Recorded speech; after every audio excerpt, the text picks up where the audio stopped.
This is Paula, Gloria, and this show is called Farther Down the Rabbit Hole. What we're doing right now is we have on the line Markus Allen, who is a marketer, right, Markus? That's right. And we also have web fairy Rosalee Grable, who was one of the first researchers into 9/11 truth by discovering 7 years ago that there was no airplane in the first strike. That's the Naudet brothers, right, Rosalee? Yeah, that was what I noticed first. Okay. Now, what we're trying to resolve right now is that, well, what is your objection, Markus? I don't want to put words in your mouth. I don't know what the I really don't know what the objection is, actually. I know that you had a beef with me that I was lying about Rosalee, and I'm not exactly sure what that is, then but I'd be happy Rosalee, to answer any questions about that. Okay, Rosalee, do you want to articulate what the issue is? He's trying to say that ethnocentrism is fake on a larger scale. He's turning the attention away from fake planes and trying to turn it into fake victims. I think that's pretty gross. Now, as far as I'm concerned, there's some people, what I wanted to say was last night, Alan saw some of the new smoking guns, I guess they call it, smoke and mirrors. And he says if that wasn't doctored, you know, where they have the lines and they show that they repeat those clouds of smoke coming out, as if they want to hide something on the left-hand side of the screen. Yeah. It looks as though he's getting out of his rivet of, you know, where he's just sort of mentally locked on the airplanes. But I'd like to keep this discussion, you know, in a way that we don't fall into traps where people have a lot of prejudice. But okay. what I'd say name is calling. it's, I want to be above name calling. Yeah, let's do that for sure. But it seems, Markus, the other day I was in Gramercy Park and I talked to a photographer, and she was attracted to the sign that I had about Web Fairy being on Harold Channer's show, and we started to have a nice discussion in a relaxed atmosphere of the park. And she also photographs at the National Arts Club, and what she said was she could have taken pictures, but she didn't want to because she knew two people, and when she was watching people jumping out, she didn't want, you know, later on to have photographed somebody that she knew. And the power of the moment with which she told me that, it was very moving. And I could see really why somebody wouldn't do that. But in another circumstance, I could say, oh, you know, she's just faking it. You know, she's working for somebody and she's saying she could have taken pictures. But surely there are pictures of jumpers, right? There are tons of pictures of jumpers, both published and unpublished. My biggest objection to Truthsleuth's methods was his claims that because a JPEG image was poor quality, that meant it was fake. In the immediate aftermath, way back in 2001, which was, you know, almost 7 years ago now, most people still had dial-up. And to put pictures on the web was a process of making the picture as small as possible and as weight-free as possible, so that people on dial-up could actually see stuff. Now we don't care because most folks have to put up with broadband, and nobody makes their pictures all dialed down to barely usable. So what is that true, Markus? I mean, he wants to be called Markus now, not his handles on YouTube. Markus, is that... Oh, it doesn't matter either way. Okay. Well, I think it's important to give some background to people who are new to this, because this is kind of inside baseball stuff that we know about. I had been a member of 911movement.org, which is a message board forum, and there was a poster there by the name of Malaprop, a.k.a. Izzy, who simply asked the question, are the people who jumped, the pictures that are on the internet, are they fake? They look fake to him. And me being a Photoshop guy, I've used Photoshop for over 10 years, I didn't even need to look at the pictures through Photoshop. I can just zoom in. Any computer can do this. And when you go 4 times in, you can see that the pictures of the people jumping, appearing to jump from the buildings, are in a different resolution and had a halo effect compared to the background. So in other words, the background might have been 300 dots per inch, I'm not saying that they were, but let's give an example, where the jumper pics were 72 DPI. And of course, none of this is true, which is exactly where I start getting my objections to this lying methodology that's intended to turn from the fake planes to fake jumpers, which are real, and that's just the way pictures look close up. So Rosalee, you're gonna Okay, but Rosalee, we you're really gonna keep interrupting me. I've never once interrupted you in my life. Paula, can I continue? Yeah. Okay. So let's even forget that the fact that and anyone can look at this. Just type in at Google 9/11 jumpers, 9/11 space jumpers. You can go to the image section, and on every single picture that I looked at, there was this halo effect. I don't even care about the background being higher resolution than the pictures. There was always this halo effect. Now, I know, being a Photoshop guy, that to get a halo effect around something, you use the sharpen mask, you do it at least twice. And that'll give you a halo effect. You can ask anyone who knows anything about Photoshop about this. Now, someone accused me in another forum that I was at that I didn't know what I was talking about. So what I did is I took a picture of his avatar, which is a cartoonish representation of what people like to be known as. And I took that avatar, I put it on a transparent layer in Photoshop, and I plastered it against the buildings to make it look like the avatar was falling. And that's when Rosalee came on and started to go nuts about what I was doing. But Markus, what I remember you talking about was the grid. Right, yeah, the grid I is haven't been able Let me to finish, say anything Rosalee. yet. Rosalee, I have never interrupted you once. Poof. What does that mean? That means that you just keep blapping for the whole hour and I don't get to say anything. Doesn't suit me at all. Okay. Paula, you make the call here. I can't go on if she's going to interrupt. I don't think we can do this today because without the visuals, we need something really sharp to take a look at. But Paula, there is no need for visual. People can just go for themselves. Anyone who knows They anything can look about at the Photoshop. fake picture that he created to make this fake impression with that he's talking about now. He cannot take an avatar and set it on a transparent layer. If he did this honestly, then the transparent layer would vanish as soon as it was no longer transparent. Okay, I'll tell you what. Instead, he made a screenshot of a transparent layer and then moved that onto a different. I'm not denying that. This has nothing to do with my beef. I was proving to someone that you can make something look like a checkerboard fashion by just, it took me 10 minutes to do. Yeah, but Markus, it's deceptive if you use a screenshot in the process because there was never a screenshot involved in the process to create the deception that you're saying was created. I understand. I tell you what, Paula, what I'm going to do is I'm going to take a picture of you. I will do this. I'll take a picture of you and make it look like you're jumping from the building. Would that convince you? Are you going to stick this faked transparent layer, quote, behind it that's actually... I'll do the exact same thing that the other pictures have done with the halo effect, not the big blocky transparent. Why don't you just let me do it, give me the weekend, okay, and I won't post it up on publicly. But just a second. I'll send it directly to Paula at her email address. Just a second. But the point is that the final result can't have any grids in it. It won't have. It'll have the same grids that the other pictures have. It won't have these big blocky grids. Again, I was just doing that to prove that I knew what I was doing in Photoshop.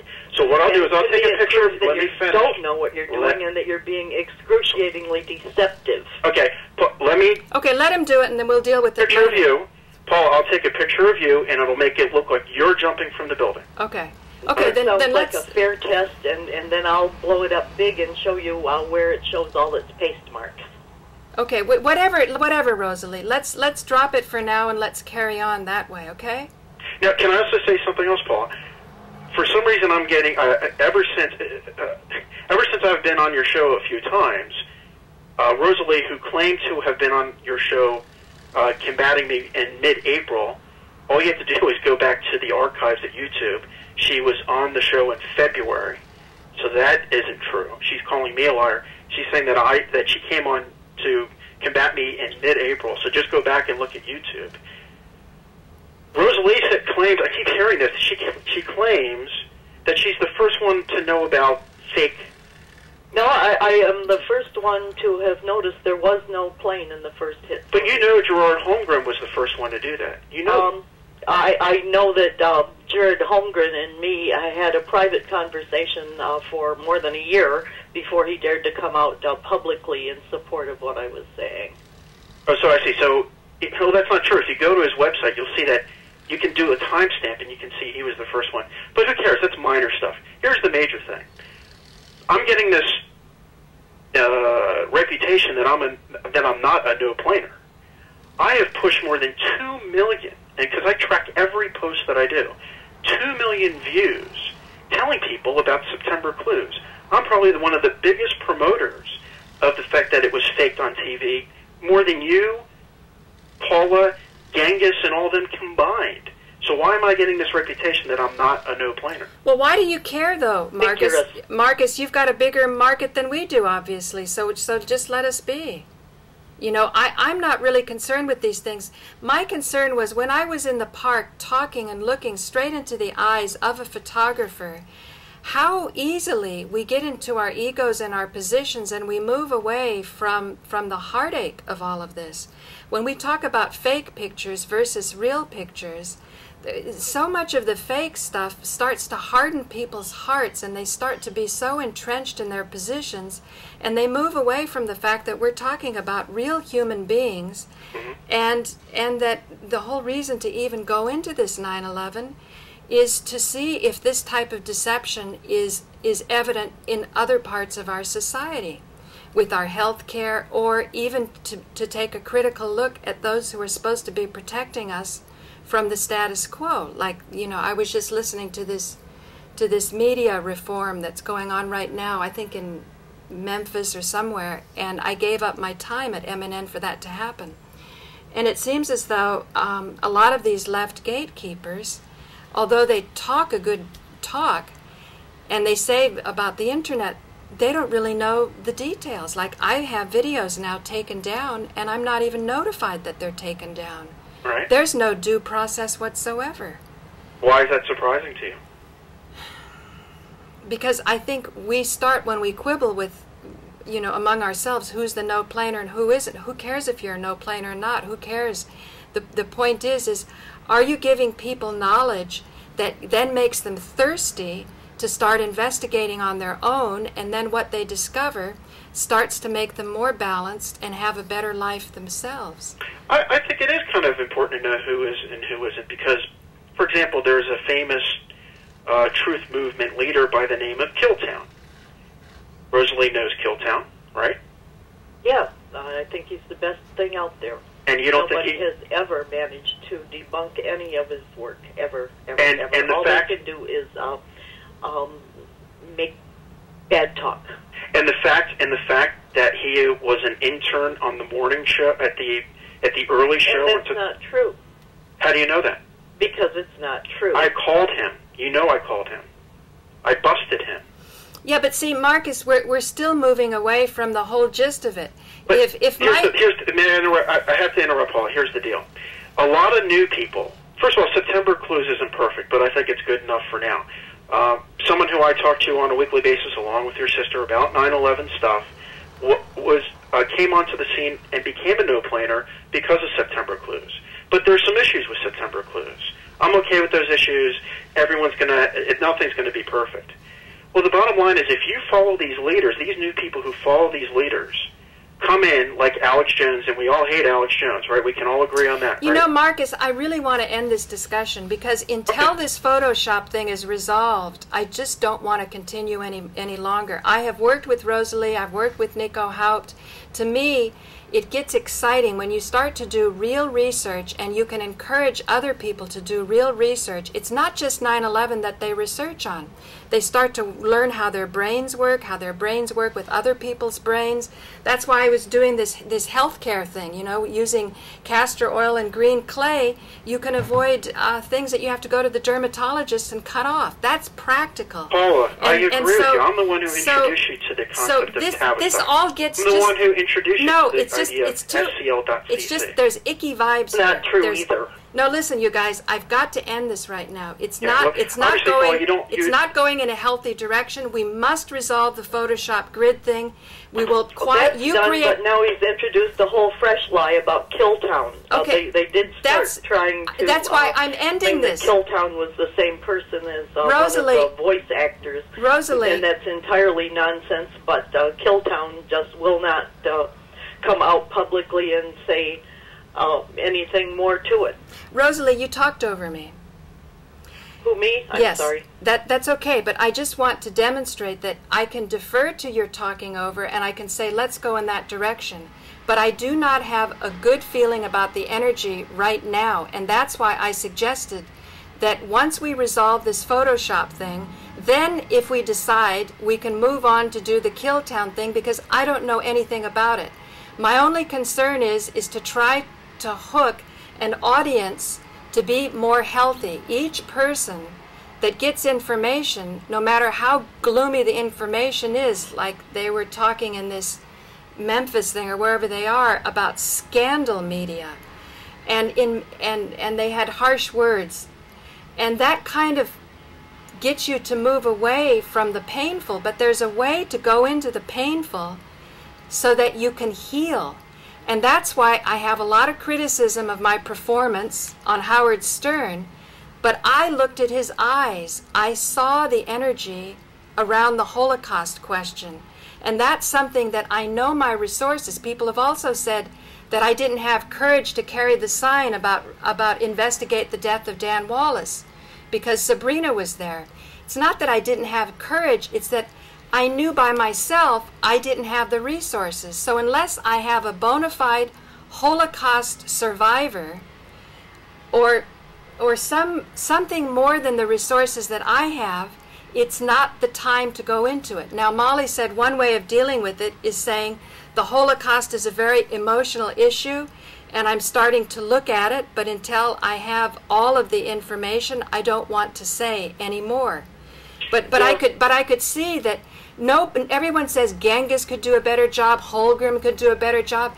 I'm not saying Paula the no-planer. I know I'm not the best at all of this. You already, between you and Markus, are doing this Killtown thing, and it's more advanced than what I feel comfortable with. He's lying again. He's got a whole fresh piece of lie on top of his ethnocentric lies. He's the most skillful liar I've run across, and that has me extremely concerned. I know it does, but you see, it gets abusive to what I'm trying to set up. I'm trying to set up a platform of healing. That's my most important thing. That's why yesterday I explained to people about the colors, because one healing thing for media is we have to have sponsors. So if people feel that consuming is bad and buying thing is bad, then you're never going to be able to make that organic connection. Another thing is corporations. Corporations are bad. As long as people think that, they're never going to want to have capital ownership. And without capital ownership, you can do all the talk that you want about media reform, but your talk isn't going to amount to a hill of beans. And so that's my concern. So, I would really like to just end this discussion now. I'm going to stop the tape, and we'll pick it up after I look at the document that Markus creates. You have all the peaceful, quiet time to critique it, and then we can decide whether we want to open up this Killtown chapter, whether it's a lie or not. Is that okay? Sure. Is that okay, Rosalee? Sure. Okay. Thanks a lot. So I'm going up right now to be interviewed by Harold Channer, because he wants to catch up on everything that's happened, and I'll post this, and then we'll take it after we get the document. Okay, Markus? You got it. Okay. Thanks, Rosalee. Yep. Okay. Bye. Bye. Bye. Okay. So I'm going to be ending the stream early today, and again, before I wrap up, I just want to say, I have no idea if this would develop into something that's what I had on my arm that was in Cyprus. But when I was on the island of Cyprus, there was a lot of sun around, and one day I was in the shower, and this little scab came off, and it was just bleeding and bleeding and bleeding. I mean, a lot of blood was coming out. So after it healed up, I did a whole lot of things, and nothing really helped. It would kind of like become a scab, but it kept getting bigger and blacker. Now, I know that if you put some green clay onto something, you can get it black for that reason. But I don't think I had discovered green clay at that point. And I'm not sure even if I had tea tree oil. But tea tree oil is also something that sometimes people, when they have infections in their mouth, they can put tea tree oil on and they can, avoid a trip to the dentist. It's very powerful. But sometimes it can be too powerful. And it can actually burn, so you want to be careful with that. I think the most gentle thing, when you're kind of in doubt, is castor oil, and then just to put a little bit of green clay on it. So we'll see in a couple days what exactly happens. Tomorrow, I also want to say that tonight I'm going to be streaming at 8 o'clock to 10 o'clock a Tantra workshop that Alan Steinfeld is doing. And I try to go into really, really deep levels of heartache, because at the basis of any disease is going to be heartache, and we should always be observers of our body and watch what makes our body happy, the kind of environment where it flourishes. And likewise, I say 9/11 Truth is about satisfying our desire for more knowledge and moving into healing by taking into account the painful and then moving beyond that. And I just want to add a plug for the Edna Sintron drama. I did talk to the lady's husband who was waving in the hole, if you believe that was the lady. Whether you do or not, one lady named Edna Sintron was working at the World Trade Center, and there was $1 million settlement, I believe, for her death. And her husband, actually, when I went up to that neighborhood, was known as a philanderer, and so there may be different reasons for him saying the things that he says. If you had $1 million, you may want to just kind of lay low. I will try to connect with him because I'm always into nonviolent communication and reaching into those unmet needs, because I've also been in a position where I've had money, millions of dollars, and trust me, money is not everything. Connection with other human beings are very important. So when it comes to Tantra and the sex and so on, I'm very interested in the sexual responses, and transmuting sexual energy means bringing, not repressing those energies, but you can bring them up to higher levels so that you can have exchanges that keeps the sanctity of marriage sacred, so you don't have a lot of sort of squandering of energies. And by squandering, I mean it takes very great people to be able to have multiple relationships. But for those who want to go that path, if they are those great souls, it's something that I have never been able to pull off myself. And when I've seen others who claim it, it seems as though their claims are rather superficial. But be that as it may, the study of Tantra, the study of, say, mantras, because mantra is a sound, yantra is a shape, swastika, cross, Star of David, or Sri Yantra as the Indians call it. That's what I've got up there. And that equals Tantra. So you've got the sound and the shape, and then you get a practice. And I've got this book, Why Power, and someday I'm going to do a show about the Mighty Erection Mantra, but you can see why masters are very careful about giving out that knowledge, because oftentimes people with too much power misuse the power. It's not the power that's a problem. It's how you use it. As a matter of fact, power is the solution. People need power. And what I was trying to do now is make sure that we don't lose our power and our energy when we need to kind of focalize it, so that we can strike where we need to strike and move on into those greater realities. Tonight, Alan is going to be selling a few things. One of them are relationship ruins, and this is going to be up at the New Yorker Hotel where they have the expo. And I think this is $30, and ruins, I think, is something Celtic knowledge. And as for the old standby, if you haven't resolved the deepest issues, there's always lubricants. I'm not quite into this, but I'm sort of fascinated by it. I told Alan I'd bring these little bottles up, so I guess they found the ultimate lubricant. But I'm going to be talking tomorrow, hopefully, with Bernie Pryor, who's a Tantra teacher, about a remarkable healing that I had in his presence. He wasn't aware of it. When in my head I'm thinking, Bernie, you're full of shit. But I didn't say anything because everybody was like hypnotized and like getting the buzz. And Allen had his hand on my back, and this chronic back pain, particularly in the neck, that I had for weeks, that would leave when I left New York. So, you know, I could think, oh, you know, it's the toxic fumes in New York, and, you know, 9/11, it is still happening. That's why I'm saying, do not be afraid of toxicity. It's all about balance.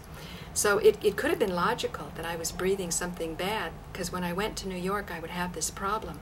Also in Manhattan, I noticed I could look in the midday straight dead on at the sun, and I couldn't do it in California. So these are things that you start to observe about your body.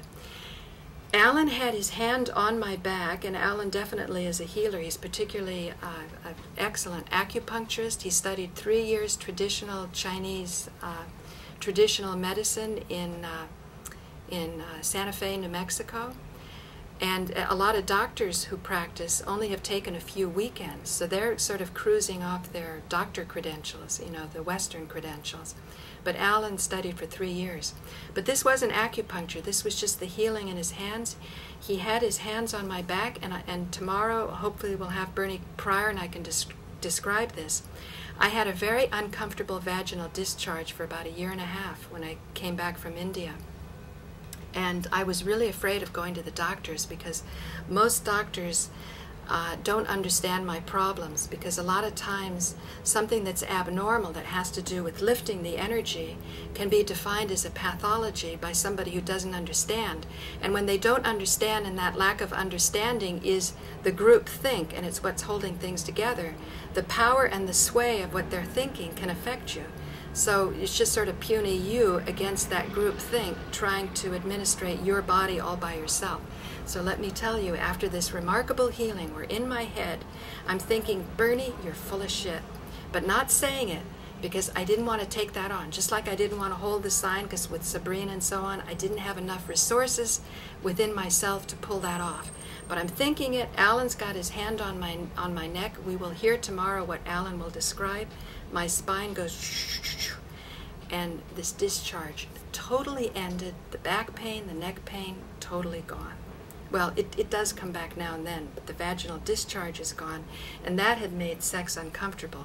So still, you know, my choice to be sexually neutral, I guess, or to transmute it is totally fine by that, but it's just wonderful when you've got your body just really, really working, and it's working really nicely.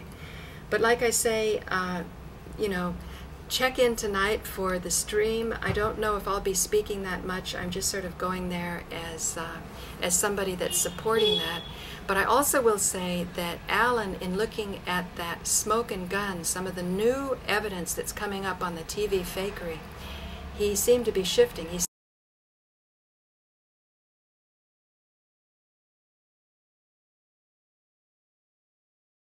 said if the archives show this, in other words, if this person didn't just doctor it with the lines showing that the smoke was sort of blown up and repeated to hide something on the screen, then there's something that we really need to take a look at. So my time, my 28 minutes is going, and I will get this posted, and then see you later. See you next Monday for the stream. This is Paula, Gloria, over and out.